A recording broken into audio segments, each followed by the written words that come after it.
Subscribe Gujarati story સમયની સાચી કિંમત.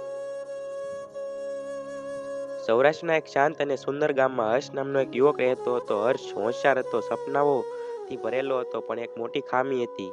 તે હંમેશા કહેતો, આવતીકાલે કરી લઈશ.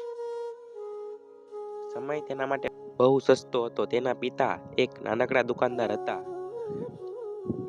રોજ સવારથી સાંજ સુધી મહેનત કરતા અને હર્ષને સમજાવતા, બેટા, સમય હાથમાંથી સરકી જાય છે, એ પહેલા તેનો ઉપયોગ કર.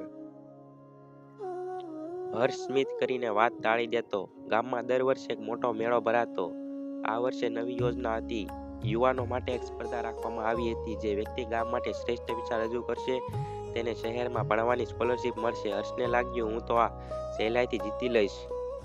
હજી સમય છે. દિવસો પસાર થતા ગયા. મિત્રો તૈયારી કરતા રહ્યા અને વર્ષ મોબાઈલ, મિત્રો અને ફરવામાં વ્યસ્ત રહ્યો. એક દિવસ તેના પિતા બીમાર પડી ગયા. દુકાન બંધ રહી. ઘરની જવાબદારી અચાનક વર્ષના ખભા પર આવી ગઈ. એ સમયે તેને સમજાયું કે સમય રાહ નથી જોતો. સ્પર્ધાનો દિવસ આવી ગયો. હર્ષ પાસે વિચાર હતો, પણ તૈયારી ન હતી. મંચ પર ઊભો રહ્યો. શબ્દો ગૂંચવાઈ ગયા.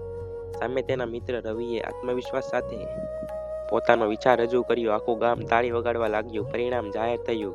રવિ જીત્યો. હર્ષ નિરાશ થયો, પણ તૂટી ન પડ્યો. એ દિવસે તેણે પોતાને વચન આપ્યું, આવતીકાલથી નહીં, આજથી તે પિતાની દુકાન સંભાળી. રાત્રે ભણવાનું શરૂ કર્યું.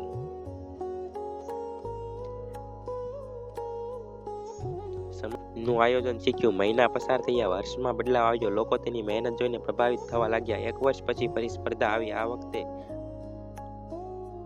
હર્ષ તૈયાર હતો. આત્મવિશ્વાસ, મહેનત અને સમયની સમજણ સાથે તેણે પોતાનો વિચાર રજૂ કર્યો. આ વખતે તાળીઓ તેના માટે વાગી. હર્ષ જીત્યો. તે દિવસે તેને સમજાયું કે સફળતા કોઈ ચમત્કાર નથી, તે સમયને માન આપવાનું પરિણામ છે.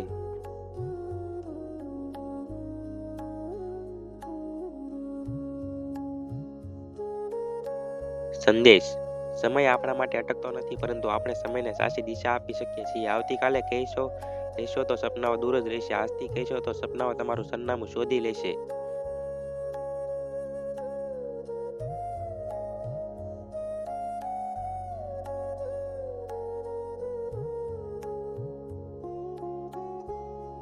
જો તમને વાર્તા ગમી તો લાઈક કરો, તમારા મિત્રો સાથે શેર કરો અને આવી ગુજરાતી મોટિવેશનલ સ્ટોરી માટે સબસ્ક્રાઇબ કરવાનું ભૂલશો નહીં.